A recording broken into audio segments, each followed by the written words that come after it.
Hello, Archie Dunlop here with Talking Astrology with Archie on Friday, October the 18th, 2024. Today, Venus is firmly in Sagittarius. In fact, for most of us, Venus moved into Sagittarius yesterday, or at least certainly if you were in Europe or the Americas or Africa, it happened sometime yesterday. But anyway, in this video, I want to focus on Venus in Sagittarius and what it means for Venus to be in Sagittarius. And I want to look at the horoscopes of some famous people who have got this placement. But before I do that, I want to look at the astrology and the I Ching for today, which is Friday, October the 18th, 2024. Now, just a reminder, if you enjoy this video, I'd be very grateful if you were to like it. If you enjoy the video and you're not subscribed, I would, of course, be super grateful if you were to subscribe. Anyway, let's look at what's happening today. So here is the positions of the planets for noon in New York on Friday, October the 18th. There's no particular reason why I have to choose New York, but it seemed to be just a convenient placing. So there you can see noon New York. Venus is at 1 degree 2 minutes Sagittarius. So we are beginning to sort of really feel that Venus in Sagittarius energy. So one of the important things about Venus moving into Sagittarius is that recently there have not been many planets in fire signs. You could count Chiron and a North Node, but really there's been nothing in fire except every week, I suppose, or not more than a week. Every 8-9 days. Can't, off the top of my head, something like that. The moon moves into a fire sign, but then it sort of moves out. So there hasn't been much fire around. But now Venus is in Sagittarius, and you could say that this is the sort of beginning of the Sagittarius season. Venus will stay in Sagittarius for some time. Mercury is a fast mover. It's at 7 degrees. Right now it's at 7 degrees Scorpio. But soon enough, Mercury will be in Sagittarius. I think Mercury goes into Sagittarius. It's certainly in Sagittarius by the time of the election on November the 5th. And then, of course, late November, you've got the Sun moving into Sagittarius. So you could say that the Sagittarius season is starting. But we do have a situation here where we do get a planet staying in a fire sign for not just a couple of days like the moon. So it may feel right now that there's just more spark. There's more to motivate us. There's perhaps more excitement going on with Venus moving into Sagittarius. So, that I think is probably good news for many of us. And, with Venus in Sagittarius, I will be talking in detail about Venus in Sagittarius later in the video, but, essentially it's a time when many of us are sort of perhaps more adventurous in terms of relationships and in terms of who we talk to, and perhaps even what we say to people. And Venus in Sagittarius can be, I won't say shocking, but it likes to do things that are a bit different. And I suppose Venus represents what we look like and how we present ourselves.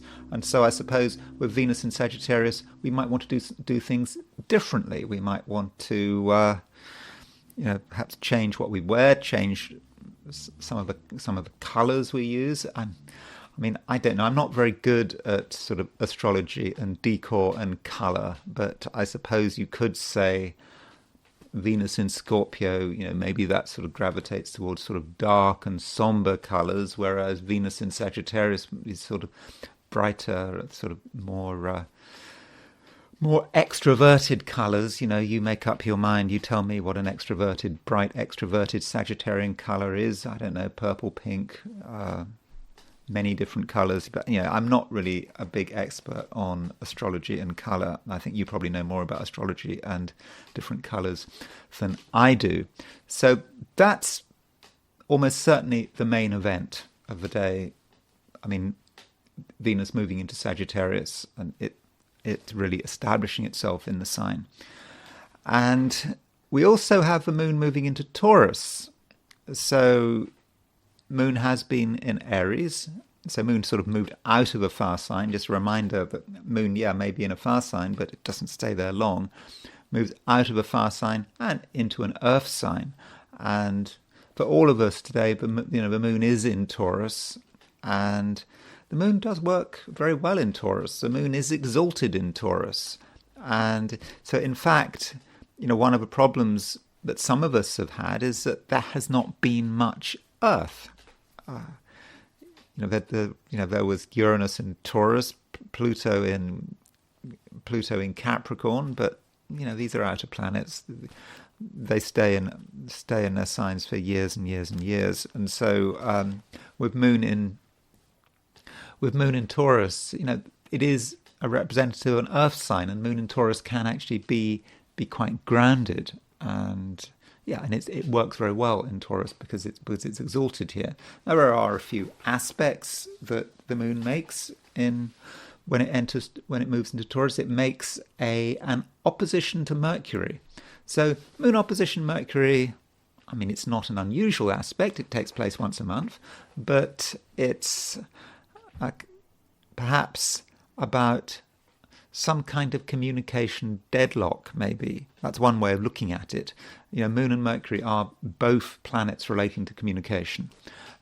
As I always say, the moon represents more sort of emotional communications, and sort of Mercury is more sort of intellectual communications, cognitive communications. So when they're in opposition, it may be difficult to say the right words, and we might feel we want to say something, but there's a certain sense of stuckness and agitation and sort of irritation.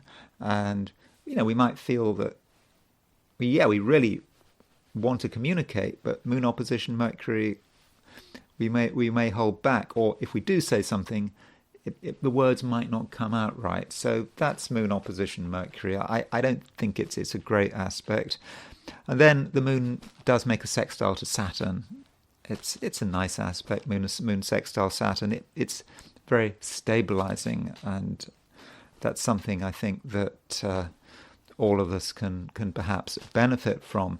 Now, just a reminder, the sun is still making a square to Mars.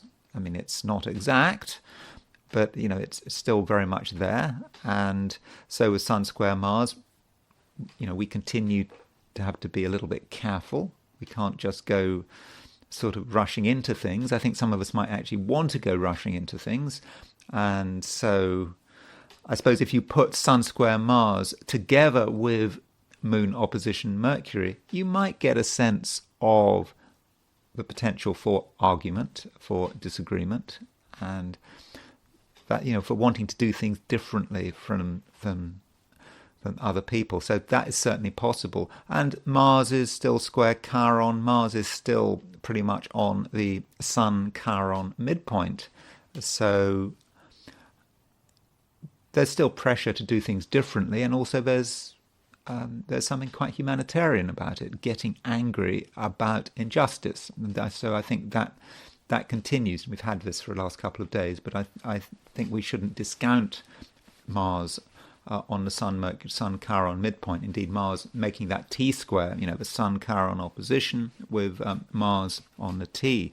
Now, if we look at the positions of the planets from a sort of East Asian, New Zealand, Australia perspective, remember New York, you've got the moon at sort of 12-13 Taurus at noon, and if you set that for Sydney rather than noon Sydney, rather than noon New York, moon is still in Taurus.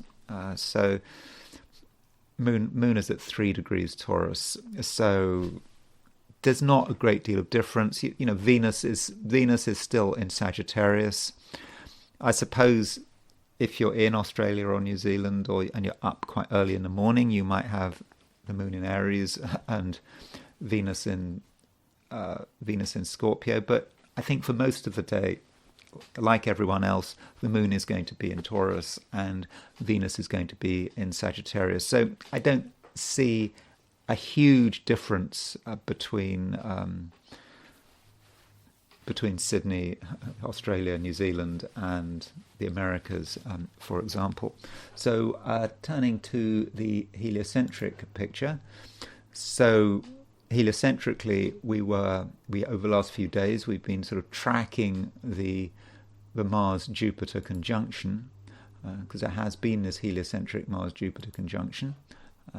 Here we have it. So you see that heliocentrically, remember, this is when you put the sun at the center of the solar system, where it should be. You can see that Mars and Jupiter are very close to the conjunction of each other. So that gives you an idea about, what the day is like. Over the last few days, Mars and Jupiter, indeed last week and more, Mars and Jupiter have been conjunct, and it's quite high energy, and we want to get things done. We may have surplus energy, and it's possible that in some cases we take things a little bit too far. So if you feel that you really want to do something, maybe you should think again, or you should at least have some sense of discipline. And because geocentrically we've got the Sun square Mars, so there is a sense that we could overuse what we have. And just remember, we don't have to use all our resources to get our way. It may be that we can get our way using, 10% of the energy that we actually think we need. Now, aside from that, I would not have said that there is a great deal happening heliocentrically. Maybe I've missed something, but I don't think that it's an especially dramatic picture from a heliocentric viewpoint. You might notice, though, that Venus, if you look at Venus is at 23 Capricorn heliocentrically. So it's square Chiron and it's square the Earth. So you could say that Venus is on the Earth-Chiron, squaring the Earth-Chiron midpoint. And that may be that, we do have a certain conscience, and it's perhaps that's a little bit like the Mars on the Sun-Chiron midpoint, which makes us aware of injustice. I think Venus square Chiron, the Earth-Chiron midpoint, may, in terms of how we relate to others, get us to think about inequalities in society, and perhaps being annoyed by people who don't seem to care. A lot of people don't seem to care, but that might be part of it. When we see what's wrong with the world, or our part of the world, and we talk to people about it, we may be perhaps bothered by people's apathy. That is one way of looking at it. You could simply see it as Chiron the Maverick, Chiron conjunct Earth. Venus is about Venus could be about style, what we look like, remembering that geocentrically Venus is moving into Sagittarius, and we may want to appear in a way that is somehow different, that does make us stand out. So it may actually support what I was saying earlier in the video about Venus moving into Sagittarius. So that's a heliocentric picture, and now I want to look at the 12 signs and what's happening today, which is October the 18th, 2024, for the 12 signs. There goes the kettle. So let's see what's going on in terms of the 12 signs. Okay, so these are my forecasts for the 12 signs for today, which is Friday, October the 18th, 2024. Aries. Aries, you do feel still that something is just bothering you and that something needs to be done. And you've been feeling this for some time. We've just looked at the heliocentric chart, and we've got Mars conjunct Jupiter. We've looked at the geocentric chart, and the Sun is square Mars. It just feels that something is not right, and Aries, that it's in a way that it's your responsibility to sort it out, I'm not saying it is your responsibility. It just might be that you feel it is. And there may be a certain sense of impatience. You want to get it done. You want to be heard. But you do have to consider whether now is really the right time. Or if it is the right time, what kind of approach are you going to use? And, as I've said on several occasions, Mars is in Cancer. And, you have to respect the fact that Mars, your ruler, is in Cancer. It doesn't want to stray too far from what it knows and trusts. I mean, okay, you might feel mentally that you want some kind of an adventure, but I think there are limits to how adventurous you can actually be. And there are quite possibly other things that you need to be thinking about. The moon is now in Taurus, and it's out of Aries. And so with the moon moving through Taurus, making an opposition to Mercury, there may be other things bothering you which you can't sort out in a totally dramatic way. You have to actually sort out in quite a sort of low profile, fairly intense way, where you have to focus on things in a very private way. And that would be especially the case if you have to worry about money. Money does matter. I'm not saying it always matters, but we have to consider the possibility that it does matter. I do understand, though, that Aries as a sign, in my experience of people with Sun in Aries, they try not to be too bothered about money. Money is something beneath you. Money is just something you have to deal with. But in most cases, for the average Aries, money is not central to their existence. It's just kind of an irritation. But that irritation, if you do regard money as an irritation, is something that you might want to engage in, or you might feel you have to engage in. And where there's money, there's a potential for an argument, because the moon is making an opposition to Mercury across the finance axis of your chart. On a sort of a more pleasant note, or should I say more exciting note, I don't want to give you the impression that it is a totally boring day. Venus is in Sagittarius. And in a general sense, Venus moving into Sagittarius for you, Aries, is great. And the reason it's great is because Venus is in a fire sign. And Aries, you're a fire sign, and you need that boost. You need to be able to relate to a fiery environment. It's not a super fiery environment, but at least Venus has now moved into Sagittarius. Mercury will eventually be joining it in Sagittarius, so it's kind of happening. And as I said, at the beginning of this video, the Sagittarius season, in a way, is starting. And so there's more energy out there, and there's a sense in which you are more at one with your environment. It's not total, and as I've said, it's still a time where you do need to be focused on what you know and trust, but still there is excitement in the air. And also, Aries, I think the issue of freedom could be quite important at the moment. You may feel that you want to be free, and there's something that has been holding you back that you've become aware of, and you're becoming increasingly aware of it.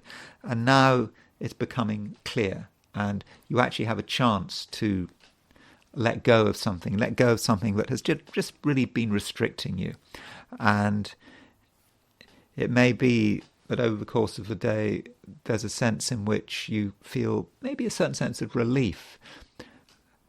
Perhaps because you realize that you don't have to have a connection with something or even somebody. You can free yourself. Or perhaps there was a situation that was a little difficult, but you apply yourself to it and you realize that you've cracked the problem. And so, that might be a sense of relief that something that you thought was a problem isn't actually a problem after all. Taurus. So Taurus, Venus is your ruler. It's now for sure in Sagittarius. And it's always a bit difficult to sort of interpret, what that means for a Taurus, for Venus to be in Sagittarius, because, there are a couple of ways of looking at it. We can say that Venus is about how you express yourself. And so we just look at the sign in which Venus is in, and we can say that you're going to express yourself in a particular way. We can also look at it from a sort of a house perspective. Houses are important in astrology, and we can say, well, what house is Sagittarius in from a Taurian view? Of course, from a Taurian view, Sagittarius, I suppose, has an 8th house feel to it. And sort of the 8th house gives us a very different message from Sagittarius. So let's try to unpack this. So with Venus in Sagittarius, I do feel that you are aware of more things going on. You're perhaps less focused on the needs of other people, and you're more focused on yourself and on your freedom. And that's Venus in Sagittarius. Sagittarius is a mutable sign. Venus has moved from a fixed sign, Scorpio, to a mutable sign, Sagittarius. So straight away, there are more choices available to you. It's moved from a water sign to a fire sign. So that also means that you are becoming more intuitive. The word intuitive is quite interesting. It has a particular meaning. Intuitive is not about the feelings. There's a difference. I know they're sort of used interchangeably, but as I understand the word intuitive, it's about making the connections. It's about seeing the connections around you and perceiving them and acting on them, very often quite quickly. And so I think that you're going to be faster than usual. Taurus is a slow sign, and I don't mean that in a derogatory sense. Taurus does take its time, but I think with Venus and Sagittarius, it's quicker to make connections. Yet, Venus is in the 8th house from Taurus, and there is a seriousness here. You understand that things have implications, and these implications may not be obvious, but you feel them. And you intuit them. And what appeared to be simple is now quite obviously complicated. And it's obvious, you don't have to think about it, it's quick. Venus is in Sagittarius. And you're going to take your time, I think, or you should be taking your time to be, working out what's going on. And, the 8th house, is often connected with money, other people's money and things that are complicated. And so it may be that you can look at information about the world, about yourself, about other people. You can look at information about you and others, and look at it, and straight away it will make sense. Or if you're looking at a spreadsheet or some financial documentation with Venus and Sagittarius, you'll just be able to look through it, and the key points will become immediately obvious to you. And I think in that sense you're going to be helped by the fact that Venus is in Sagittarius. So it is interesting, Venus moving into Sagittarius, and I do think that it's a good thing. Now, while that's happening, the moon is moving into Taurus and moving into your sign. It's in your sign. And okay, if you're in Australia, New Zealand, then moon might be in Aries sort of very early in the morning, but for most of the day the moon is in Taurus. And so moon in Taurus, it's your sign. You feel comfortable, and I think it's a time when you can ground yourself. And it's nice that the moon is in an earth sign, And, you've got the excitement of Venus in Sagittarius, but you also got the grounding of the moon being in Taurus, and the moon is making a sextile to Saturn. And I think that moon sextile Saturn is just useful. So if you have felt recently that there was a certain lack of stability or things were all up in the air, I think that moon sextile Saturn could be quite grounding. Now, the moon does make an opposition to Mercury. And I would simply say avoid heated discussions. Avoid talking to people who you normally disagree with.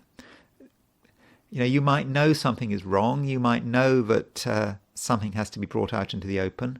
But is now the time to do it? Probably not. If you have a discussion with someone or an argument with someone where there are differences of opinion, I'm not sure that anything is going to be resolved. So,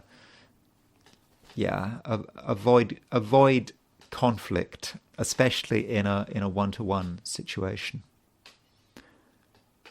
Gemini, we do have the moon moving into Taurus. Moon is now pretty much established in Taurus.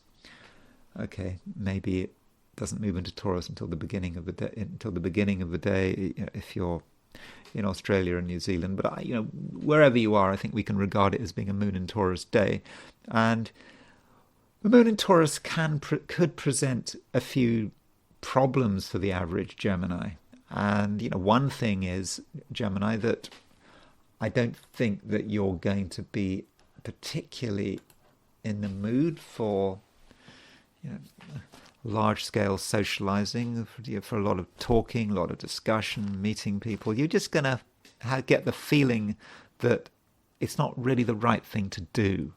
And you might feel that you just need some time off. I mean, it's a Friday. The week's nearly over. Is there anything that really has to be done? That might be your approach. And in many respects, that might be the right approach. Particularly when the moon in Taurus does make an opposition to Mercury. And Mercury is your ruler. It's in Scorpio. There's something about you, Gemini, that is quite stubborn. You are quite set in your ways. Am I stubborn? Well, I'm a Gemini. Do I sound stubborn? Have I been sounding stubborn and set in my ways over the last few days? Maybe, I don't know. With Mercury in Scorpio and Moon in the opposite sign of Taurus, I don't think you're always going to enjoy other people's company, and it may feel that it's irritating, or it just may be just a complication you don't want to bother with. Life is complicated for all of us, and it's complicated even when we're on our own. But when you have to start to deal with different people, it just becomes different people with different priorities. I don't know. It's not necessarily going to get anywhere, is it? But the moon does make a sextile to Saturn, and that sextile to Saturn may not be such a bad thing. Moon sextile Saturn does actually allow you to get yourself together, but in a way that is quite private. It's not something you have to shout about. And it may be, for example, that you have things you want to achieve, and you're trying your hardest to achieve them. It's not always easy. And there are things you can do behind the scenes to just make things easier for yourself today. And it may actually be that Friday is sort of a preparation for next week, or perhaps, I suppose, later in the weekend. I mean, the moon will go into Gemini quite soon. I mean, when does the moon go into Gemini? The moon goes into Gemini, let me just quickly tell you. The moon goes into Gemini on the sort of the 19th or the 20th, 19th. So the 19th, that means the moon will go into Gemini. Well, the 19th is, that's Saturday, maybe Sunday, depending on your time zone. So that's perhaps something you need to prepare for. But, for the moment, there is perhaps nothing you actually have to do, but I think quiet preparation that just might be the way forward. And in fact, if there is a difference of opinion or some kind of dispute that seems to be brewing, maybe work you do in private can help give you an advantage at a later stage. Cancer.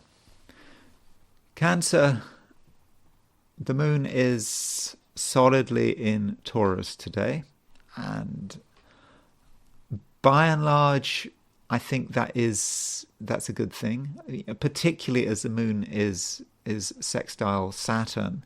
So I think you're going to feel pretty comfortable. You're going to feel that you are in the right place, that whatever's going on, you do understand it. And in terms of other people, in a general sense, it's okay. I think that you'll feel comfortable in other people's presence, provided there's no pressure or there's nothing that actually has to be done, and everything is kept at a fairly uncomplicated level. It's about getting to know people, getting to understand them better. It's not just about talking to them. It's about feeling their presence. It's about observing them. It's certainly a good day for making a presence. Sometimes one has to make a presence. That just means turning up. It doesn't actually mean you have to engage. And so that might be something you want to do. Now, the problem might come if you actually have to talk to any one person for a long period of time. And that is because the moon in Taurus is making an opposition to Mercury in Scorpio. And so moon opposition Mercury, it's a very communicative aspect, but it's quite a tense aspect. So if you do find yourself talking to people for a long period of time, as the minutes progress, there's an increased chance that you will reach a stage where you come across an issue where there is a difference of opinion.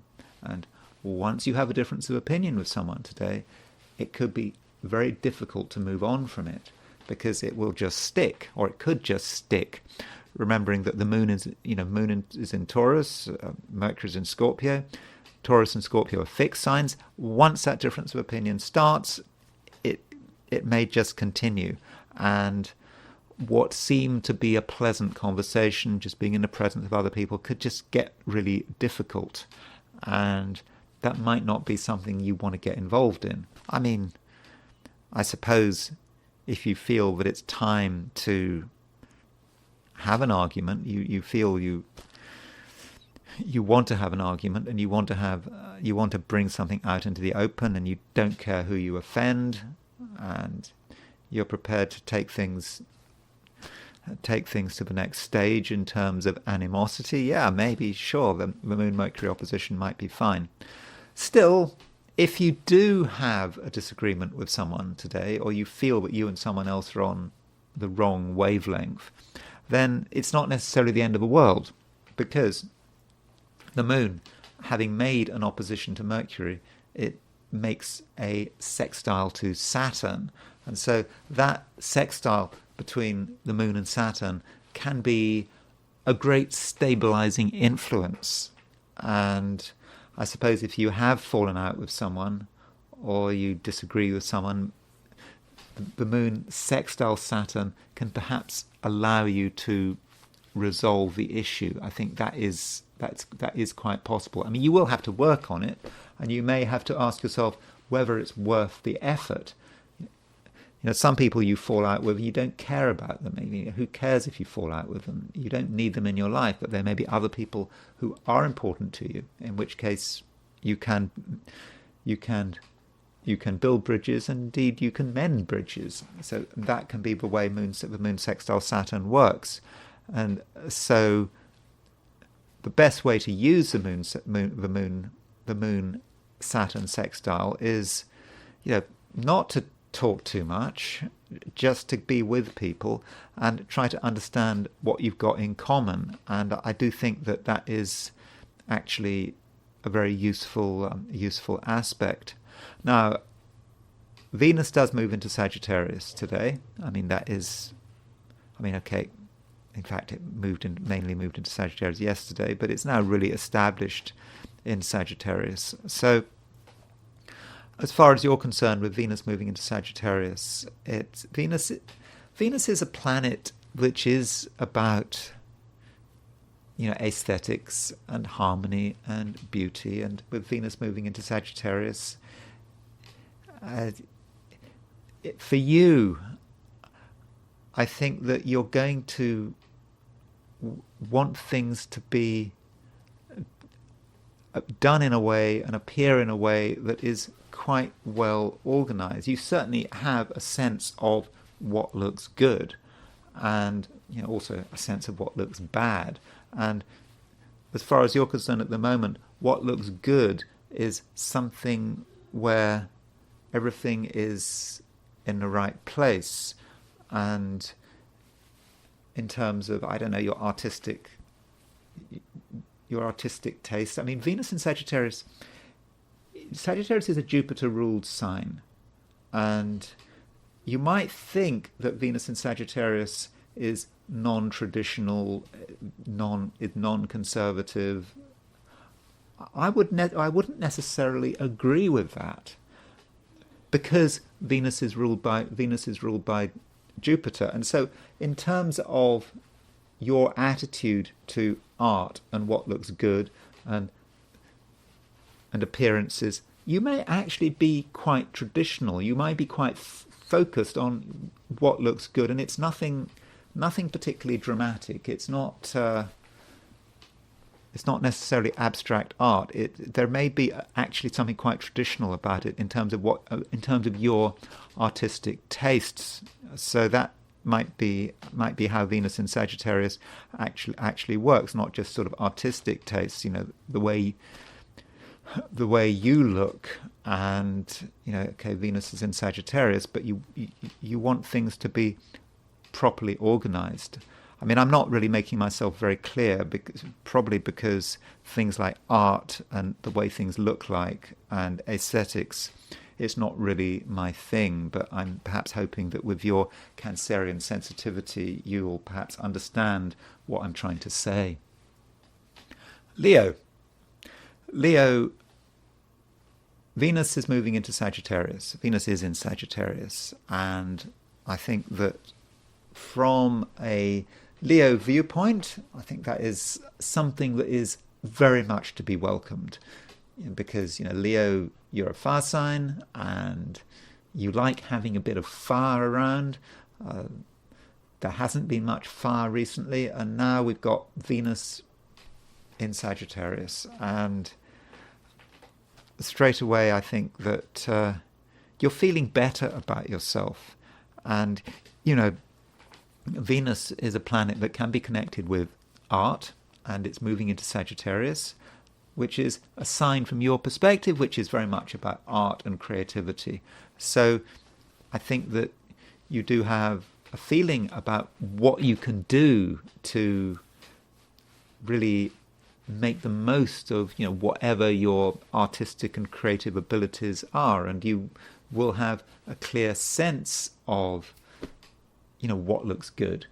And if you are a creator, whatever you're creating, then I think with Venus in Sagittarius you can really create something really quite wonderful, which is also amusing. I mean, the key thing is to enjoy yourself, whatever you're doing, whatever your creativity, whatever it involves, you can do something that is fun and is attractive and is exciting. And just remember, creativity can take many forms. It's not just about painting a picture or writing a poem or creating a sculpture. In everything we do, there is creativity, or at least there should be creativity. And I think that is particularly important for the average Leo. And while Venus moves into Sagittarius, I suppose I should also say Venus moving into Sagittarius. I mean, what some astrologers would say.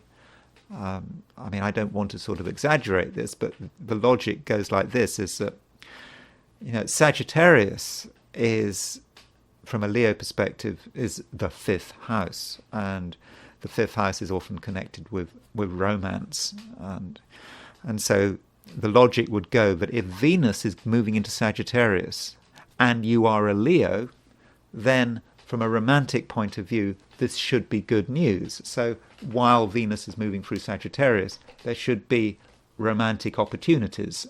So if relationships are important to you, you want a new relationship, then Venus in Sagittarius can be important. I'm a bit wary of saying that because I know that there's a lot of pressure on astrologers to talk about people's love lives and romance and so forth. And I sometimes take the view that it's a dangerous area for astrologers to talk about love and romance because, yes, that's what clients often want, and that's always been the case. You look at William Lilly's textbook, the Christian astrology written in the 17th century. Yeah, people would visit him wanting to know about their love lives and whether they're going to meet someone.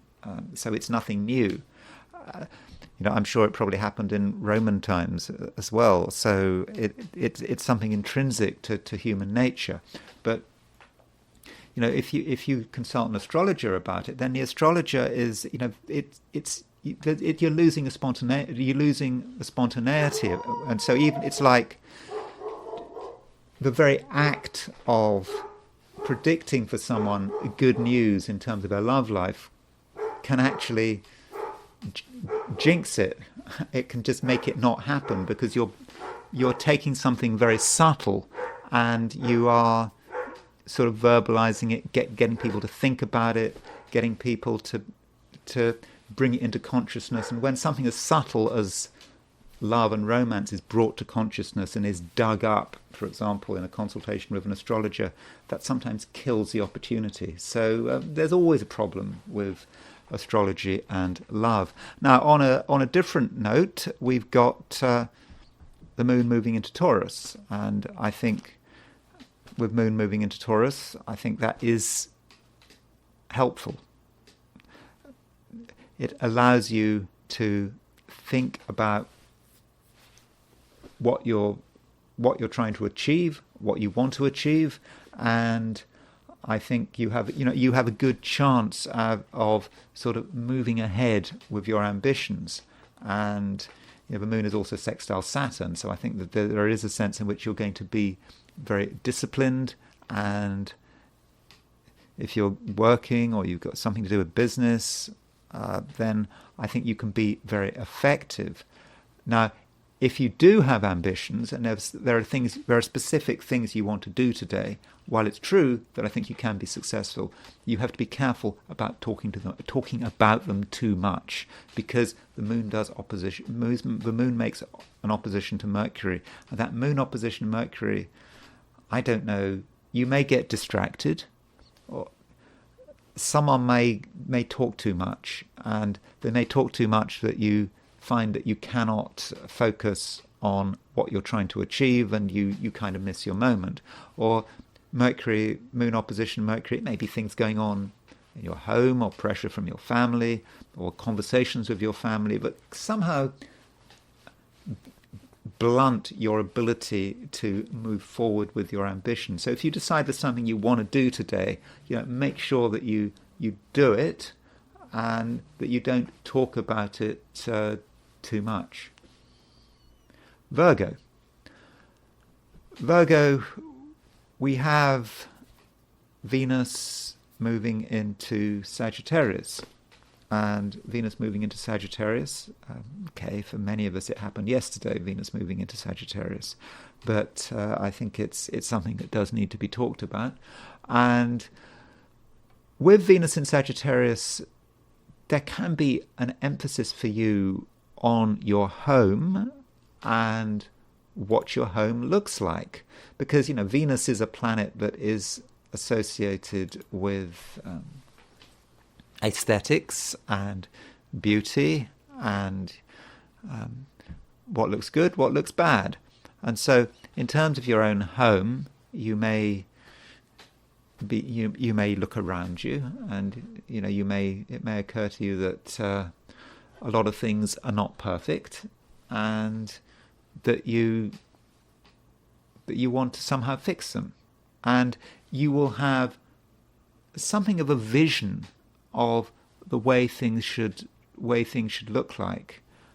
And it's a clear vision. It's a picture almost, and that vision is something that you are going to perhaps want to put into practice. So, while Venus is moving through Sagittarius, I should tell you when it leaves Sagittarius. By the way, you should know when does Venus move into Capricorn? Venus moves into Capricorn on the 11th of November. So it's there for a few weeks. So between now and the 11th of November, do think about how things should be, what things should look like.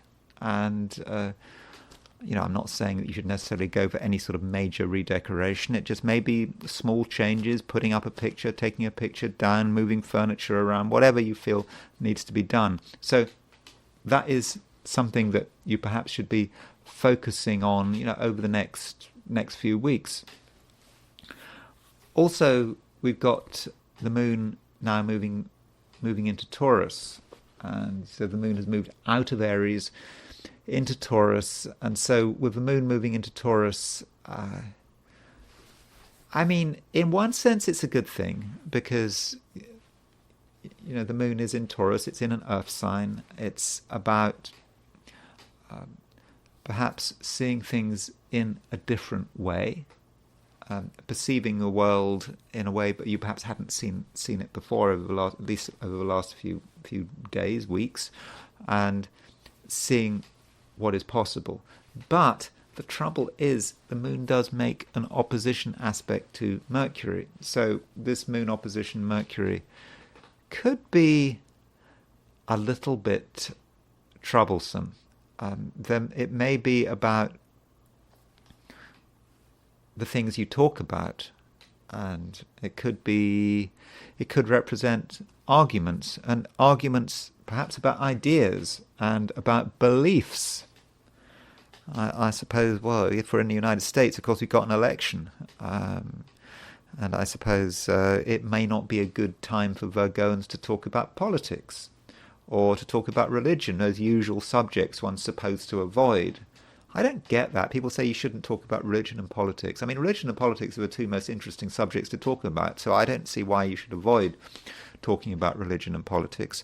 But still, I think in your case, over the next couple of days, religion and politics are two subjects that you should possibly try to avoid, though the moon does make a sextile to Saturn, and that does seem that regardless of any disagreements you might have with people, it does seem as if there can be some kind of resolution. Libra. By the way, Libra, I should have pointed out that the picture on the thumbnail is of Venus. That is Venus, by the way, on the thumbnail. I should have mentioned that earlier. So Venus is your ruler, and Venus is moving into Sagittarius. In fact, for most of us, it moved into Sagittarius yesterday. So Venus moving into Sagittarius, from your perspective, seems to be something, as far as I'm concerned, that you should be welcoming.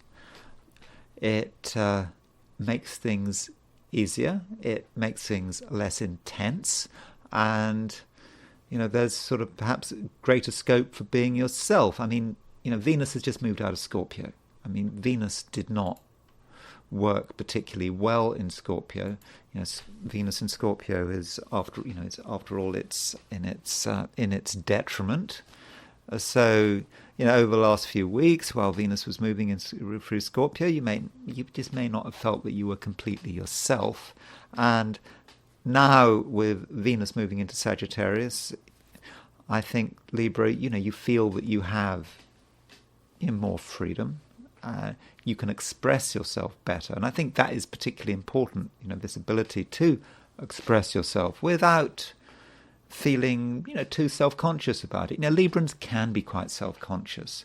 Many Librans are very much focusing on, the balance, making sure they don't do anything or say anything that upsets that balance, and perhaps trying to be friends with everyone. But with Venus in Sagittarius, I don't think that you have that pressure anymore. And so in terms of what you say and what you do, and perhaps even the places you go to, you do have quite a lot more freedom. I mean, at least in a sort of a longer term sense, because Venus does stay in Sagittarius, I think, until November the 11th. So for the next few weeks, this is where Venus is going to be. Now, very short term, we have to point out that, or I have to point out that the moon is in Taurus. So over the next couple of days, moon in Taurus, you may still feel some of that sort of Scorpio intensity. It's not coming from Venus in Scorpio anymore, obviously, because Venus isn't in Scorpio there, but it's perhaps coming from that moon in Taurus. There are still things that you take the view they do need to be treated with a certain amount of caution. You still feel you need to tread a bit carefully over the next couple of days. It may be, for example, that there are financial issues that are bothering you, or maybe you feel that other people are concerned about money. So that might be one way in which the moon in Taurus is operating. And this moon in Taurus, it does make an opposition to Mercury in Scorpio. So okay, it may be some kind of disagreement about money, or you feel you have to tread carefully in terms of money. And if it's not money, it may be that you feel that there are a few complicated emotions flying around. You still feel them. Maybe that's a relic from Venus being in Scorpio, but they just haven't quite gone away. And so you just feel that over the next couple of days, you may feel that you're walking on eggshells, that you do have to take it easy, but don't panic. I mean, the fundamental thing is that Venus is in Sagittarius, and over the weekend, the moon will sort of move out of Taurus into Gemini, and things are just going to be so much easier. Then perhaps you're going to really start to enjoy the fact that Venus is in Sagittarius. I mean, there are going to still be some issues there with moon in Gemini, Venus in Sagittarius, but I'll discuss them when they come up. And the moon does make a sextile to Saturn, and I think that should work in your favor, moon sextile Saturn. So you may feel over the next couple of days that there's something a little bit complicated that you're trying to work around, but at the same time, you do start to see a resolution, and it's about creating a little bit of understanding, and just through a realistic approach, a down-to-earth approach, then I think whatever this issue is bothering you, I think that it can be resolved. Just be organised, down to earth, and I don't think there'll be any real problems. Scorpio, you have at the moment the moon moving through Taurus, and the moon in Taurus is making an opposition to Mercury. So that means that you've got moon opposition Mercury across the main axis of your chart. Now, what that could mean is that there could be a few disagreements, and the things you say or the things other people say may cause problems. Now, you may feel you have to say something, and you may not be happy with the response. It may be, Scorpio, that you just feel that people aren't listening. You say something in all seriousness, and the other party doesn't seem to be listening. And at the same time,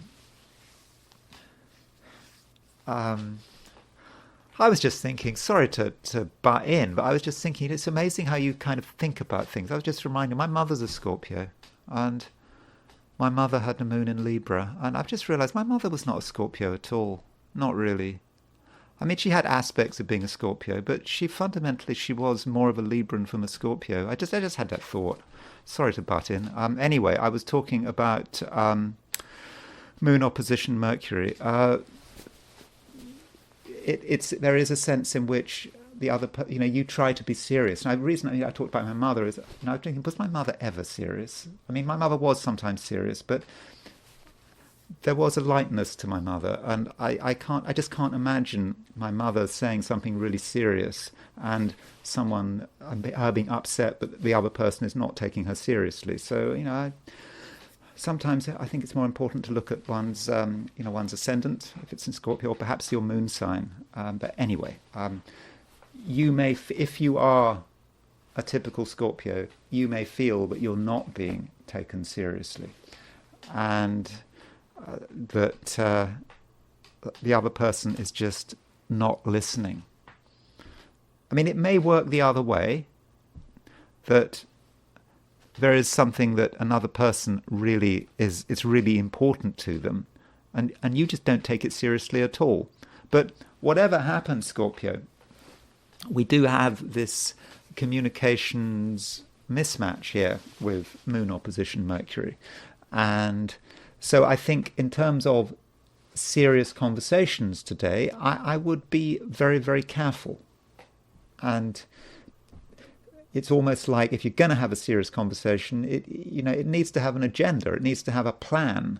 Just some unfocused conversation, which is nonetheless about a serious matter, could go wrong quite quickly. So you do have to take that into consideration. Also do consider what you say.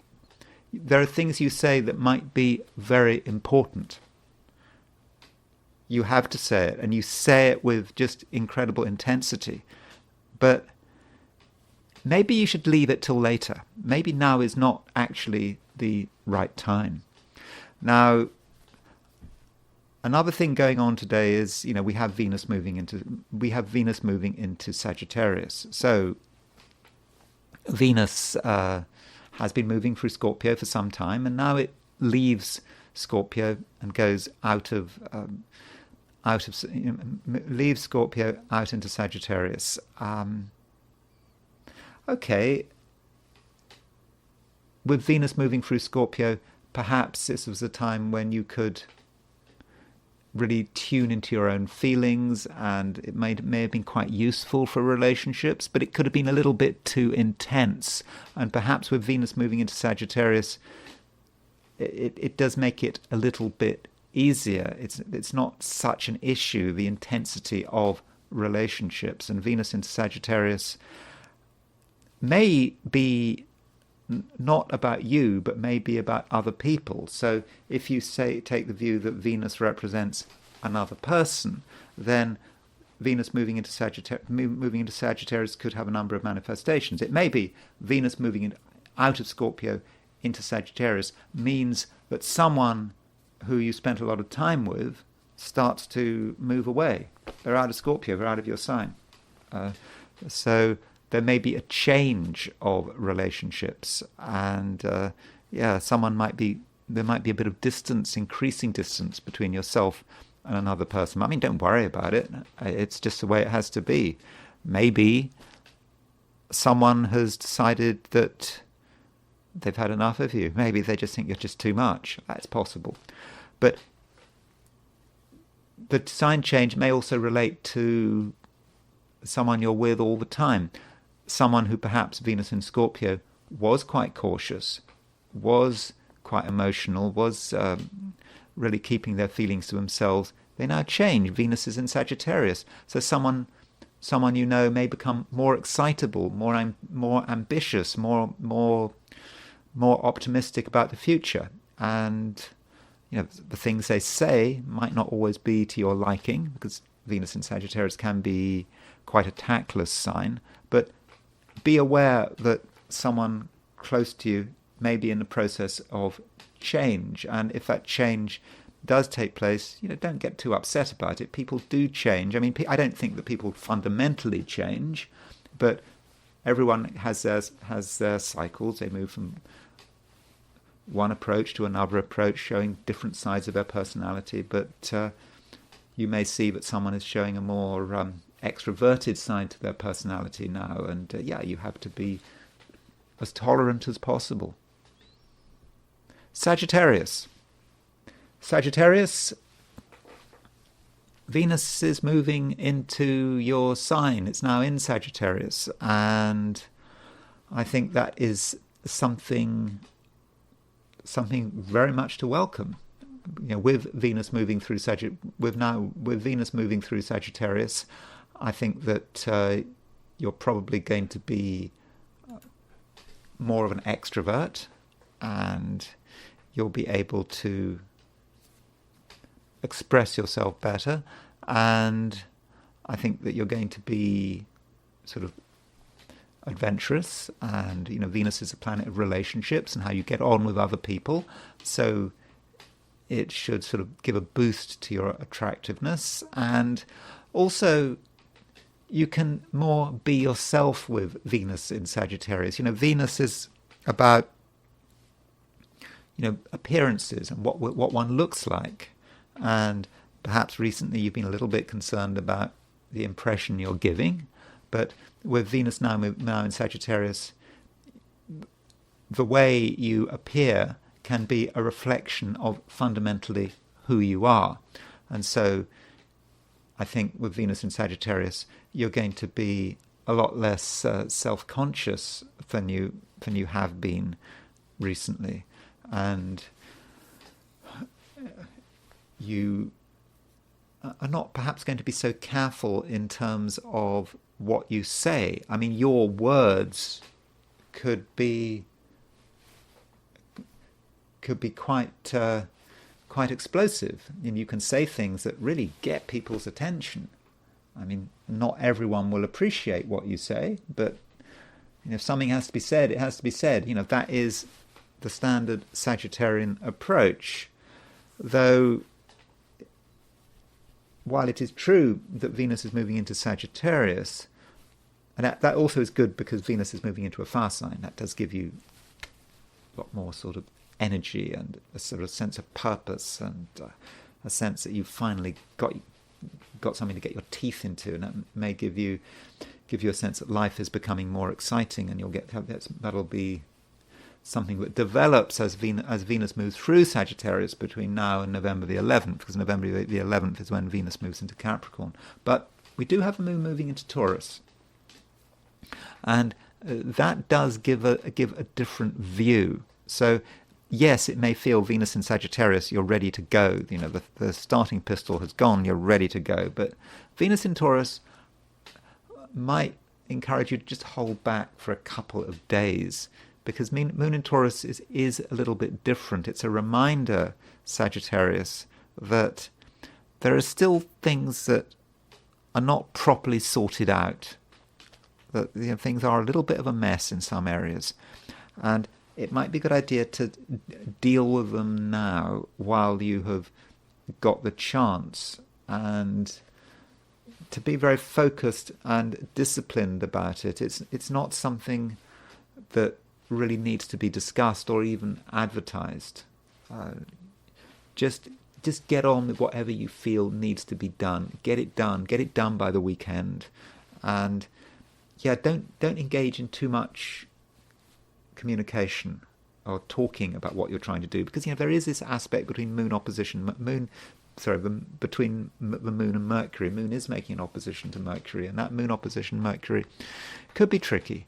It may be that you and another person have a difference of opinion about something that is ridiculously trivial. So if you're concerned about a difference of opinion, then it may be best to just not to bring up the subject. You don't bring up the subject, then there's no reason why you can have an argument. You just get on with it. And also, in terms of relationships, people you're with, don't ask too many questions. I mean, I think there's a temptation to ask questions with Venus in Sagittarius, just a temptation to say stuff. But I think that some people are valuing their privacy, and they're valuing particularly the privacy of their own ideas and beliefs. And there are things they don't want to talk about. You would like to talk about them, I think, but they don't want to talk about them. So don't push it, and try to tune into your feelings. If someone doesn't want to say anything, just leave them be. And then in their own time, they'll be able to explain what's on their mind. Capricorn. First thing to point out is that Venus is moving into Sagittarius. Now, that may not be of any real importance to the average Capricorn, but as I'm talking about Venus moving through Sagittarius, I think in terms of each of the 12 signs, I think I need to sort of consider what it might mean. So Venus will be in Capricorn Venus will be in Sagittarius between now and November the 11th. On November the 11th, Venus moves into Capricorn. And certainly there's something we need to say about what that means for you when Venus moves into your sign, but it's not there yet, so we don't have to talk about that right now. But with Venus moving through Sagittarius, it may indicate that there are some things that you do want to keep to yourself. Venus is a planet which is to do with socializing and how you relate to other people. And it's in Sagittarius, it's in the sign before Capricorn. So in many respects, you just don't feel ready for perhaps bringing certain people into your life. You're not perhaps feeling wonderfully friendly. And in fact, I think you may feel somewhat less sociable than you were a few days ago. And I do think that needs to be respected. And also with Venus moving through Sagittarius, there may be a certain emphasis on doing things in your own way and working things out in your own way. Now, Capricorns can be great planners. Planning can be important. And if you're typical of your sign, you understand that you have to do things in advance. And when you're planning things in advance, it is something private. It is very often something that can't be discussed. I mean, it may be, depending on the situation, there may be an issue of competitive advantage. I mean, if you tell people what you're doing, you're giving them a warning and you're giving away an advantage. So if that is relevant, if you're in a competitive situation, I think there are things you have to keep secret between now and November the 11th. So there are things that have to be worked through behind closed doors. Now, Venus can represent another person, so it may be that you and another person or a couple of other people are having some kind of secret discussions or something you don't want to disclose to the wider world over the next few weeks. So that is certainly a possibility. Now, on a sort of shorter term level, we've got the moon moving through Taurus, a moon moving into Taurus, and I think you're going to find that that is going to be, I think, pretty useful. And with moon moving into Taurus, you certainly respect yourself and you respect what you can achieve, and you have a very, very good idea of what you can achieve. I mean, in a creative sense, and it's got to be real. You're not in the mood for just mere speculation. It's got to be, you almost have to touch it. Perhaps you do have to touch it, and that's perhaps something that you are working on. And the moon does make a sextile to Saturn, and I think that moon sextile Saturn is going to give you great sort of self-discipline, and at the same time you're going to be, if necessary, if you have to explain anything. I think in many cases you're not going to want to explain anything, but if you do have to explain yourself, then I think you'll be able to explain yourself very well. And if there are things you don't want to discuss, you'll just be able to close down the conversation very easily.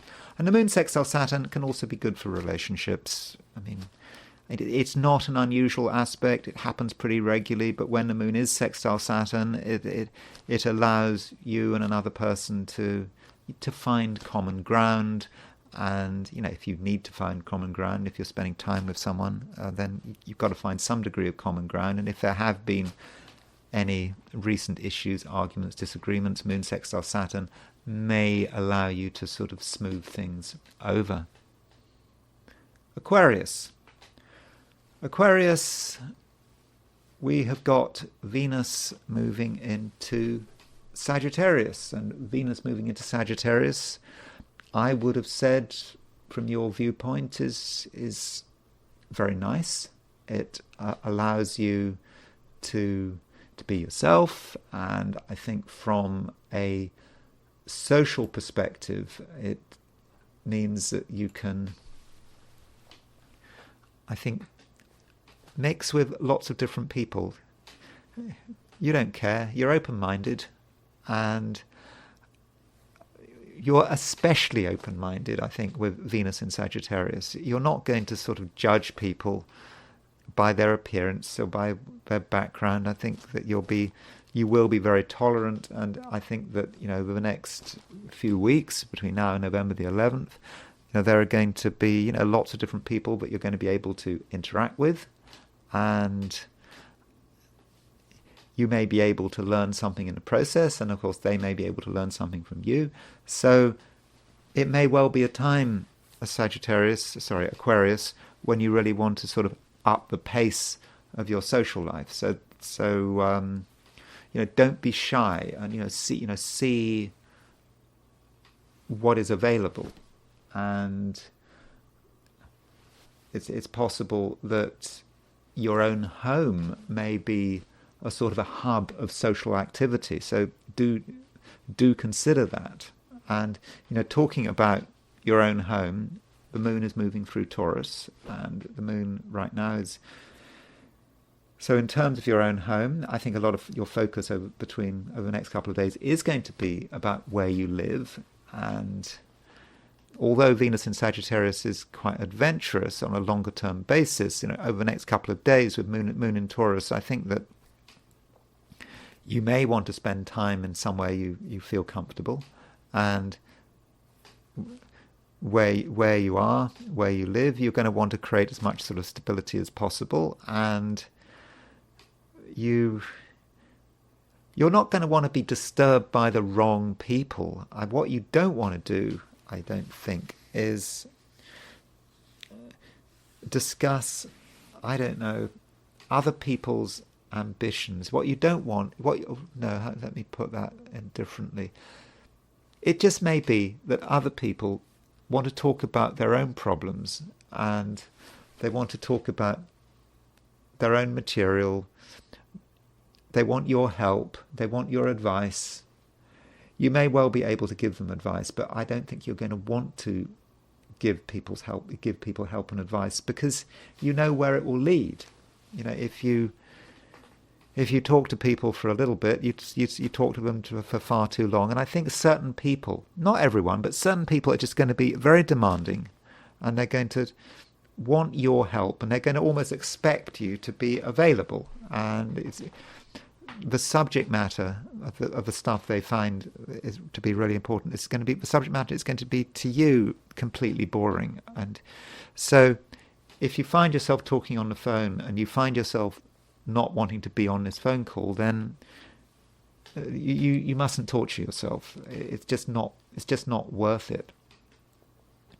Now, the moon, while it is moving through Taurus, does actually make a sextile to Saturn, and Saturn is, of course, your ruler.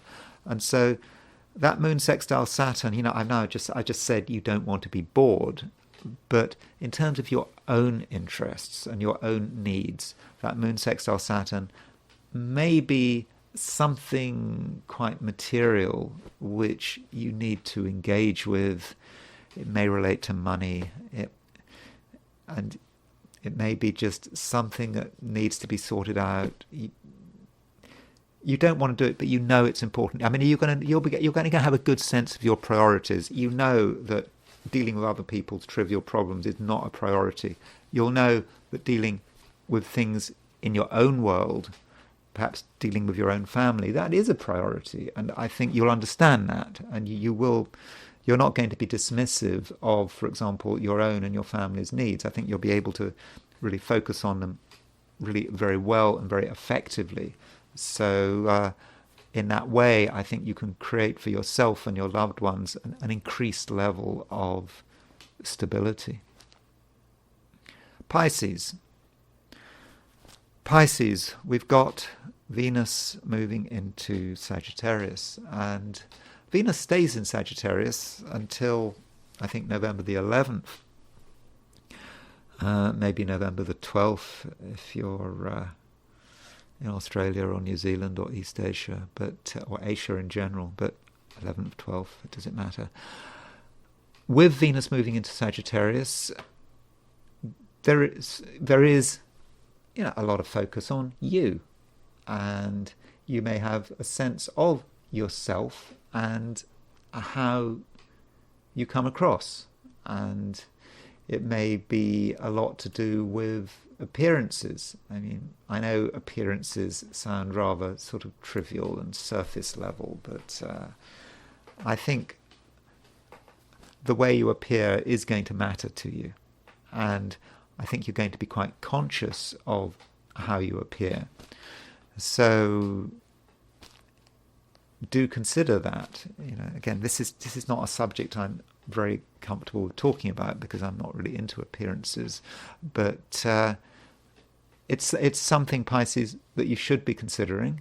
And with Venus moving into Sagittarius, it may indicate that that you're looking for ways to grab people's attention, and grabbing people's attention can be about what you wear and what you look like. And so Venus in Sagittarius, you might want to make some inspirational changes in this direction. Venus is out of Scorpio. Scorpio is a bit somber. Venus moving into Sagittarius, things can brighten up. You want to come over as an exciting, bright person who can really get people's attention and perhaps is a little bit unusual. And that's the kind of impression you, I think, want to give. Venus in Sagittarius might also have some impact on your role in society, how you come over in society, the way you structure your ambitions, and I think it is going to make you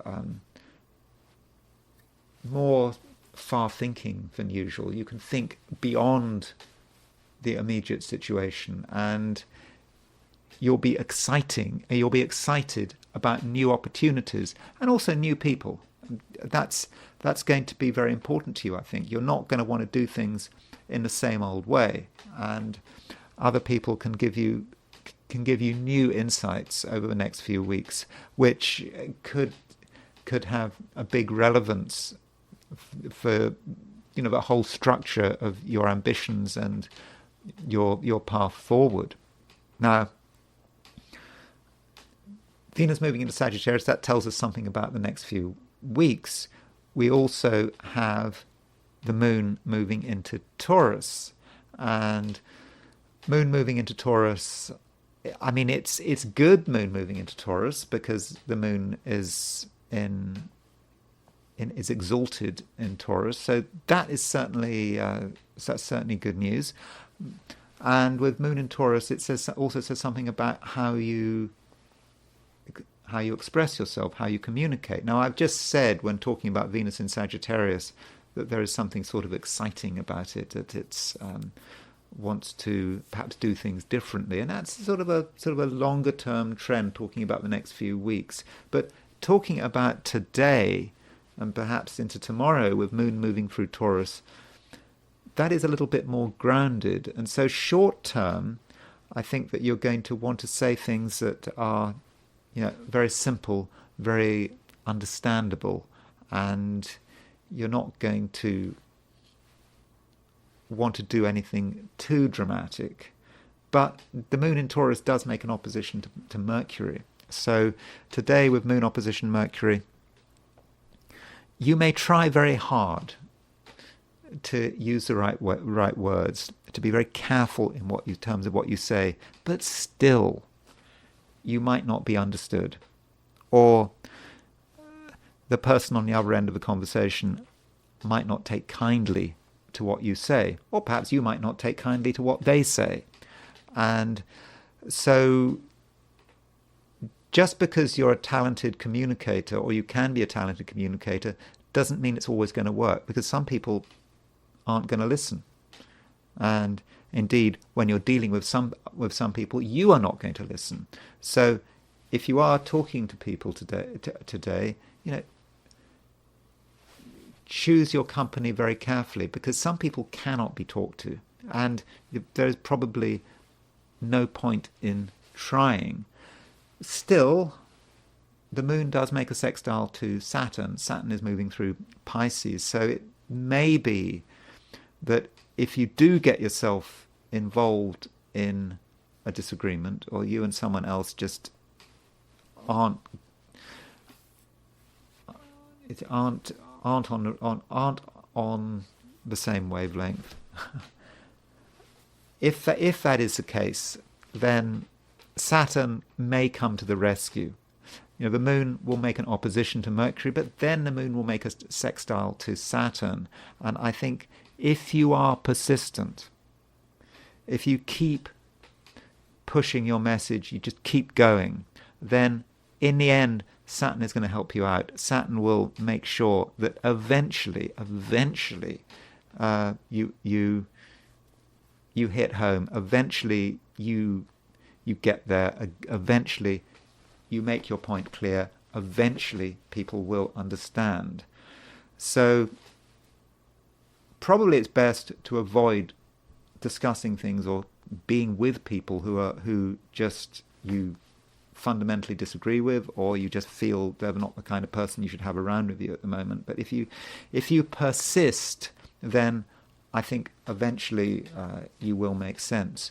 Now, if you are with people who are sympathetic to you and who understand you and who are not going to cause you problems, then that moon sextile Saturn is great, because I think that you can really establish your authority through the power of your words, and also just through the good sense of your ideas and your actions. And in the end, you can get the respect that you deserve, particularly now with as Saturn moving through Pisces. I know Saturn's been moving through Pisces since the beginning of 2023, and so it is a time when you should be respected, and I think today you certainly can be respected. And that's it. Those are my forecasts for the 12 signs. And now I want to look at today from the viewpoint of the I Ching. So I asked the question, what is Friday going to be like for those watching the I Ching section of this video? And the first hexagram I got was hexagram number 6, conflict. So it doesn't sound good, does it? Conflict. We are in a situation where we may disagree with people, and I suppose it's kind of fitting that we've got conflict on a day when the moon is opposition Mercury. Of course, moon opposition Mercury is more about sort of verbal conflict, but that may be part of what we're experiencing today. And I think with conflict, we do need to accept that we don't necessarily agree with everyone around us, and if there's something that we think that is important, then other people might have a different view. And of course, in terms of conflict, it is a highly charged time in which we're living, particularly in the United States with the election coming up. We've got less than 3 weeks, and it is a very polarized election. And maybe if you're in the US, as you go about your daily business, you may see evidence of this conflict, which is all around us, which is brewing. And we do have 2 moving lines. And when you look at the moving lines here, they're not so bad. Just because we've got the potential for conflict doesn't necessarily mean that we're actually going to get involved in a conflict. And sort of part of what the I Ching is all about. It's not saying what is going to happen. It's also about giving some advice. And the bottom line moves. And the bottom line is about the beginning of the situation. There is a sort of chronological element to the I Ching. So as you go up the hexagram, you're going further and further in terms of time. So the first movement is the bottom line. And so with the bottom line moving, we get a chance to not get involved. We can see a conflict brewing, but we decide, well, no, we're going to quit before it even starts. So that means that we should be using our sensitivity. So when we're dealing with people and situations which have a potential to aggravate us, to cause conflict, just use your sensitivity, and you should be able to know when a problem is about to start. And if you are, for example, talking to someone and the conversation isn't going in the right direction, you can just say, well, you've got something else to do, or perhaps you can continue the conversation at a later stage. So if you are in a conflict situation, then I think it's just very important to realize that you're not actually locked into it. You don't actually have to see it through to its completion. You can actually stop, and that's fine, and it is the right thing to do. Then we have the third line from the bottom moving. I don't know, the dog, of course, does see a sense of conflict here. I don't know, or at least potential conflict. I mean, that's, I suppose, what dogs do. They see, but she's ready for a conflict. She would be sort of going for it if it wasn't a door, but in the way of her and her target. But we've got the third line from the bottom moving, and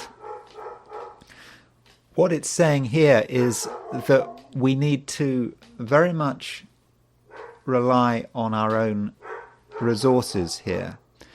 Sometimes we may feel that it's to our advantage to take a risk. That perhaps we have to get involved in a situation which could lead to a conflict, where we're dealing with people we don't necessarily like, but we feel that for our own, it could be for our own selfish interests, we just want to pursue the matter. We have to continue. And what the I Ching advises is that we need to just rely on our own resources. It has the image of someone who has not much in terms of Chinese nobility. It's talking about someone who just has, if you're a Chinese nobleman or noble person, you have a village, you have control over a small piece of land, perhaps only with 300 houses on it, and you just have to, you shouldn't be looking for anything else. Use what you have. You don't want more. There's no point in risking conflict. You might think that there's a benefit, but it's just not worth it. And just so, the overall message here with those 2 moving lines is just to avoid conflict, just to back off. It's not necessary. And so, while conflict with this whole hexagram conflict might be seeming to forecast conflict, it's actually saying there is a way to avoid conflict. You just don't have to get involved. Now, we've got 2 moving lines. That means we're moving to a different hexagram. And So you can see the bottom line moves. The bottom line is broken. The third from the bottom is broken. So those are the moving lines. So therefore, all the lines become unbroken, and we move to hexagram number 1, which is the creative. And it is a very powerful hexagram. And it's indicating that, having avoided conflict and somehow not got involved with other people and their problems, we're able to harness something within ourselves. And I think that we perhaps get a great sense of our own self-sufficiency, that we can do things on our own and we can harness things on our own. And the creative is about, it's about harnessing our creativity without necessarily having any ideas about how that creativity is going to manifest. The creative is, very much about the dragon. The dragon is released, and the dragon, it doesn't have ideas and plans. It's just pure creative energy. And so that's what we can harness within ourselves once we've perhaps got past, other people and their perhaps unimportant concerns and all that potential for conflict. We move beyond that conflict. And it may be the idea that conflict and that potential for conflict was holding us back. We were worried about things which were really unimportant. And now we can move to something else and really start to tune into our true creativity. And that's really something we can do. And I think it's nice that it comes on a day when the moon is now, when Venus is now in Sagittarius. And I think there's something very creative about Venus in Sagittarius. And with that creativity, whether or not it's connected with Venus in Sagittarius, we can't have any preconceived notions about what creativity actually is, because if you have preconceived notions, then you kill the creativity, don't you? So let the dragon loose, be creative, move beyond other people and their petty concerns. And I think that it can end up being a very powerful and very beneficial day. Venus in Sagittarius is what I want to talk about. And Venus is in Sagittarius, and it's a planet that is often connected with relationships, Venus, and sometimes money. I've mentioned that Venus in Sagittarius, Venus in general, may be a planet connected with war, perhaps. Or I've sort of said if Mars is a planet of war, Venus is a planet of victory. That's a possibility. I mean, the Roman god of victory was the goddess with the Victoria. I believe that her Greek equivalent was Nike. So that may be an aspect of Venus in Sagittarius, being about victory and seeing the victory. But people with Venus in Sagittarius, sort of, if you like, the sort of textbook view of Venus in Sagittarius would be, I suppose, someone who is far-sighted. Venus in Sagittarius, you think about relationships, don't you? Someone who likes relating to lots of different people, has lots of friends, and is very sociable. And that is certainly one aspect of Venus in Sagittarius. You can see it in an artistic and creative sense. Venus is the planet of art. So you would have expected someone with Venus in Sagittarius to be able to create some wonderful things. And Venus in Sagittarius, you might think, is perhaps not very conservative, is it? You'd expect it to be interested in things which are unusual and perhaps sort of progressive and sort of forward-thinking. So that's one way of looking at Venus in Sagittarius. But we shouldn't forget that Venus in Sagittarius is ruled by Jupiter. And Sagittarius is a strange and contradictory sign in that sense, because we see Sagittarius as being a sign which is sort of optimistic, forward-thinking, perhaps progressive. But Jupiter has morals. Jupiter has ideas. And and Jupiter often has a sense of right and wrong. So it may well be that some people who have Venus in Sagittarius are actually very conservative in terms of their artistic taste. I'm not saying that is the case, but that is a possibility. And not just in terms of artistic taste. It could be just about their attitudes about society and the way society should be organized. I mean, that is a view. I'm not saying that is the case, but it's just something that we should consider. And of course, Venus is a female planet, and so with Venus in Sagittarius, a man with Venus in Sagittarius might project it. It might say something about the kind of woman he's looking for. That's possible. Whereas a woman with Venus in Sagittarius, well, that's who she is. I mean, she doesn't have to project it. So, those are some ideas about what Venus in Sagittarius might be about. So, as is my custom, I will look at a few examples of people with Venus in Sagittarius. As usual, I have to warn you, this is an incredibly biased sample, so do bear that in mind. And so let's start off by looking at someone that you probably know more about than me, and that is the horoscope of Tina Turner. So Tina Turner, I think I looked at her chart quite recently, and Tina Turner is, of course, a singer. I suppose she was fantastically successful in her day. I think she's dead now, but she seemed to have a sort of very over-the-top, loud performance, and then there you have got Sun in Sagittarius, she's got Mercury in Sagittarius, and she's got Venus in Sagittarius. And we shouldn't forget that Venus is about art, and it's about what we produce from a creative point of view. So from a creative point of view, if you've got Venus in Sagittarius, it may be quite over the top, and indeed it might be quite loud.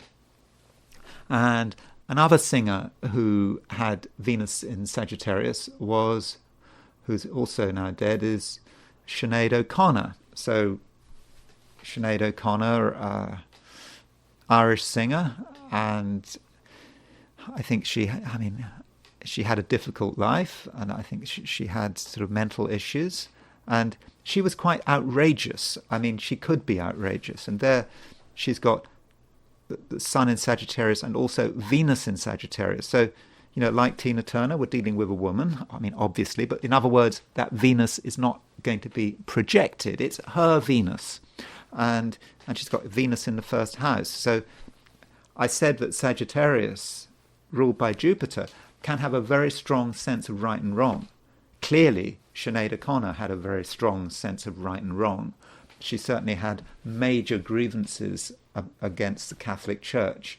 And I think perhaps in terms of the way she'd been treated when she was a child, I mean, I don't know a great deal about Sinead O'Connor, but that was expressed in the way she presented herself, and being very vocal in her attacks on the Catholic Church. And Sagittarius can be a sign connected with religion and how she presented herself. And clearly, she did change her appearance quite a lot, and religion. I think she became a Muslim at one stage. But I would have said, in terms of her outspokenness, I would have said that Venus in Sagittarius would be working extremely well. Turning to the written arts, a chart that I look at quite a lot is the British playwright Joe Orton. So Joe Orton had Venus in Sagittarius, and he had Venus square Mars in Sagittarius, Venus square Neptune in Sagittarius. I don't know his time of birth, but in terms of his art, he was outrageous. I mean, he was writing in his plays came out in the 60s. He was trying to attack social norms, the things we take for the things we take seriously, the traditions we take seriously. In his play, I think it was What the Butler Saw. There was something about a statue of Churchill, and I think something about Churchill's genitalia or something like that. I don't know. But by doing that, he was attacking things that we take very seriously. Winston Churchill, in the 1960s, I think Winston Churchill died in 1965. So he was attacking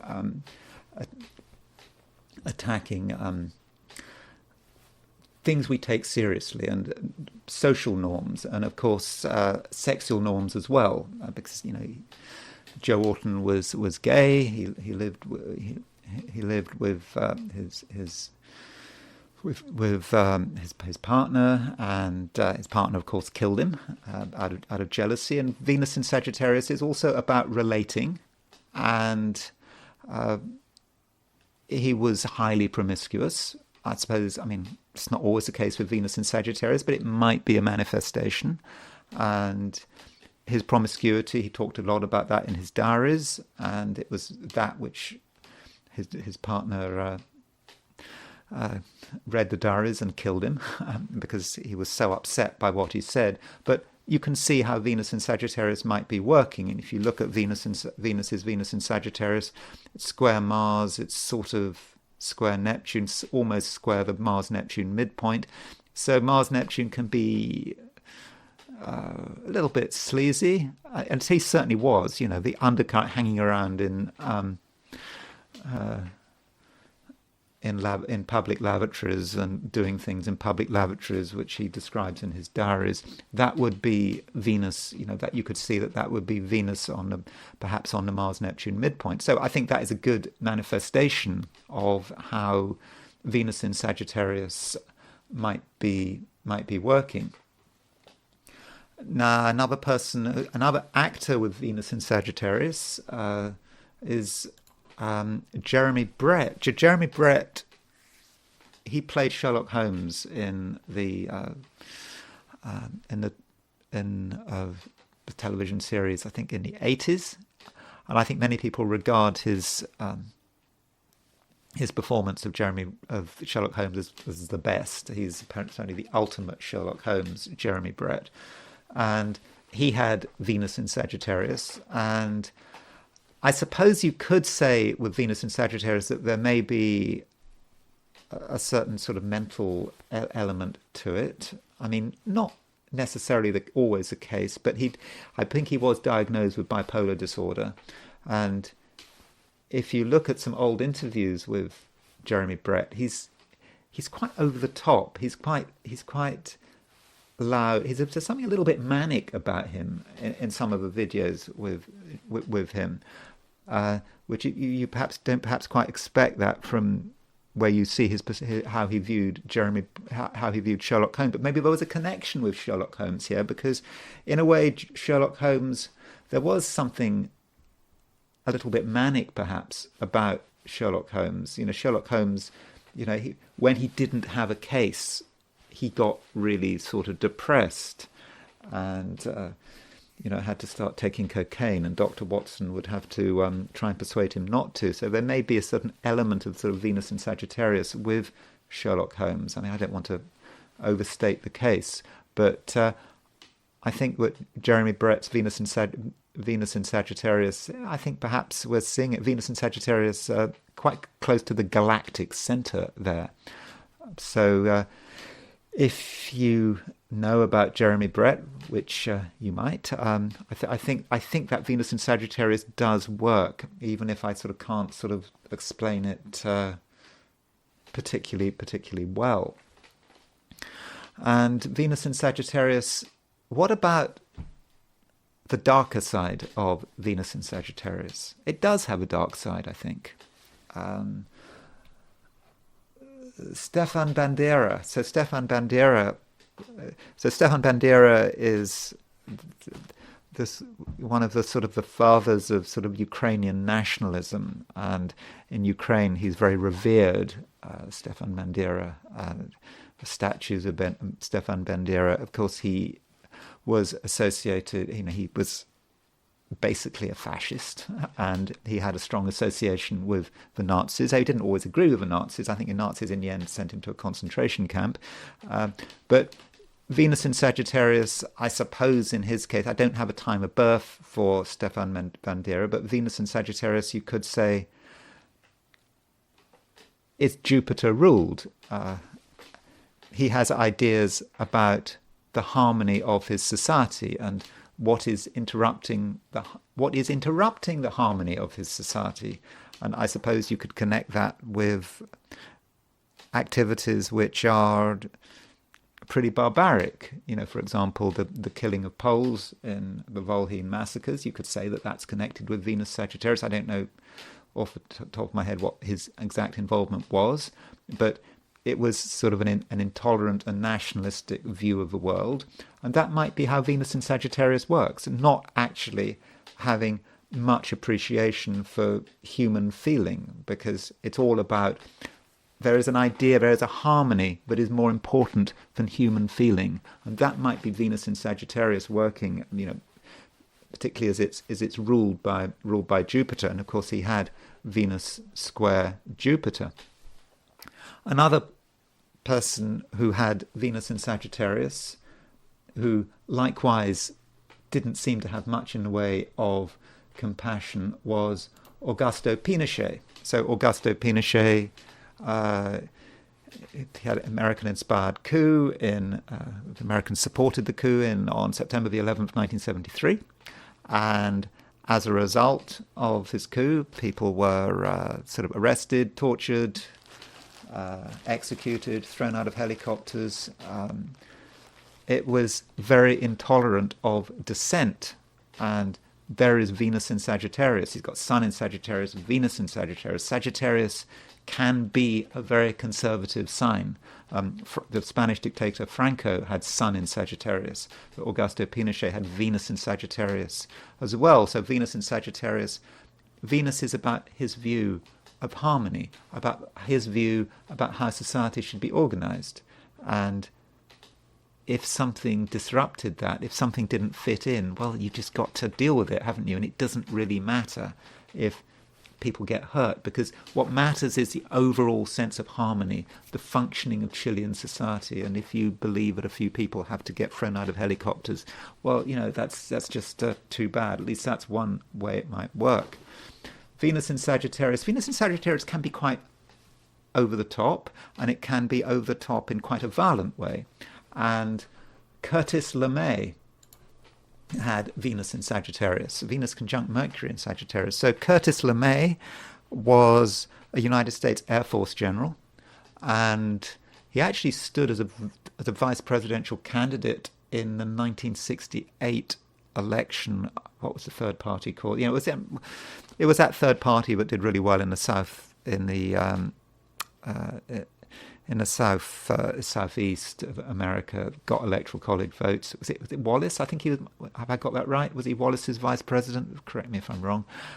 But anyway, he was a U.S. Air Force general during the Second World War, and he was the guy who was responsible for the Tokyo fire bombings. So the Tokyo fire bombings, you think of Hiroshima and Nagasaki as being these horrific events, but the fire bombings of Tokyo, which were not used, they didn't use nuclear weapons. They just bombed Tokyo until it was just a blackened mess. You look at the remains of Tokyo and the bodies. It could be Hiroshima. It doesn't really make any difference. And so that may be a way Venus in Sagittarius works. Venus in Sagittarius, strategic bombing. That could be how you could understand Venus in Sagittarius. Really wanting to take things as far as possible. And again, he has a sense of harmony. We have to win this war, and other people, does it really matter? We have to do what we have to do. And a new moon in Scorpio, you could say that's part of it. It has to be done. And after the war, he was a real hawk, and he was an advocate in terms of dealing with the Soviet Union, particularly the Soviet Union before the Soviet Union got the bomb, which was in 1949. He thought that, I believe, Curtis LeMay thought that the United States should do an attack should actually launch a nuclear attack on the Soviet Union, and that's kind of Venus in Sagittarius, Venus and Mercury in Sagittarius.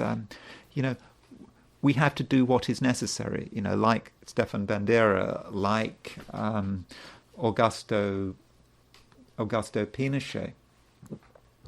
Now, Venus in Sagittarius, we looked at Joe Orton, and Joe Orton, Venus in Sagittarius, had certain, from a sexual point of view, there was something unusual about Joe Orton and his exploits that he wrote about in his diaries. So that was, I think, how Venus and Sagittarius might work. Now, Ghislaine Maxwell, she had Venus in Sagittarius, and I suppose you could say that Venus in Sagittarius says something about her. I mean, she apparently liked to talk a lot about sex, even before she met Jeffrey Epstein. She would. Apparently, she was quite sort of shocking in telling her friends about what they should do, and sexual techniques and all of this kind of stuff. She did stuff in. She was quite. Over the top in terms of what she was talking about, and that's Venus in Sagittarius. And then she gets involved with Jeffrey Epstein, and Venus in Sagittarius is this. There are no limits there, with perhaps in her case with Venus in Sagittarius, and so Venus in Sagittarius, she creates this system for Jeffrey Epstein to have the girls, the women he wants, and so that could be Venus in Sagittarius. Venus in Sagittarius not really having any limits, and of course in Ghislaine Maxwell's chart, she doesn't have any personal social planets in water signs. She's just got Neptune in Scorpio, and so there may be a certain sense of a lack of a feeling for what she's doing, not having a clear idea about why it might be wrong. And maybe that's the fact that you're dealing with someone who is just pure fire and earth. She's got no water to speak of. She's only got Jupiter in Aquarius. So she is an earth fire person, an earth fire people. They can find it difficult to be moral in some cases. It's because if you can't feel what the moral solution is, what is morally right, you can actually work it out mentally. So feeling perhaps is with the water, mentally you can work it out with the air. But her Venus in Sagittarius seems to be a little bit out of control. And I suppose I should wrap this thing up. But one person who has Venus in Sagittarius that I do find quite interesting, and perhaps this gives a sort of the maximum spiritual side of Venus in Sagittarius, is Dorothy Eady. So Dorothy Eady, I do like to look at her chart from time to time. So Dorothy Eady, born in 1904, don't have a time of birth for her. She was born in South East London, and she believed that she had been in ancient Egypt in a previous incarnation, and she did hit her head as a result of it. And last time I looked at her chart, someone suggested, well, she hit her head. It can be explained perhaps through something psychiatric, but she just had a natural affinity with ancient Egypt, and she went to the British Museum and she immediately fell in love with the place. Wallace Budge was a very famous Egyptologist. I think he wrote a book on teaching about learning, a very early book on learning Egyptian. And Wallace Budge took her seriously, and she just seemed to have a natural affinity with ancient Egypt. And when she actually went to ancient Egypt, she knew where places were, and archaeologically after they dug stuff up, they found out that she knew it all along. So her story should not be entirely dismissed, I don't think. Just say, oh, she hit her head and so forth. But anyway, as far as Venus in Sagittarius is concerned, that may say something about her. Venus in Sagittarius, it's not projected. She wants more from life. She wants as much as possible from life, and she moves to Egypt. She marries an Egyptian. And in terms of relationships, as far as she was concerned, she had a relationship. She's described, I think, how she had a relationship with a pharaoh when she was a teenager in a temple. And the pharaoh, I think, made her pregnant. And as a result, she committed suicide. I mean, that's Venus in Sagittarius. I mean, you talk about relationships, talking about a relationship, Sagittarius, something really over the top and far-flung, having a relationship with a pharaoh. I mean, what more can you say? That seems to be a perfect description of Venus in Sagittarius. Anyway, that's all I'm going to say for today. I should have perhaps looked at a few other people with Venus in Sagittarius. Emmanuel Macron, AOC, Al Capone. But I think I want to wrap it up. I want to wrap it up here. So thank you very much for listening. I hope you enjoyed this video. If you did enjoy this video, I would be very grateful if you were to indicate that you liked it.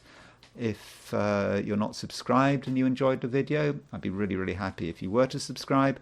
And if you want to buy me a coffee, there is a link in the description. So thanks again for listening, and I will talk to you again tomorrow.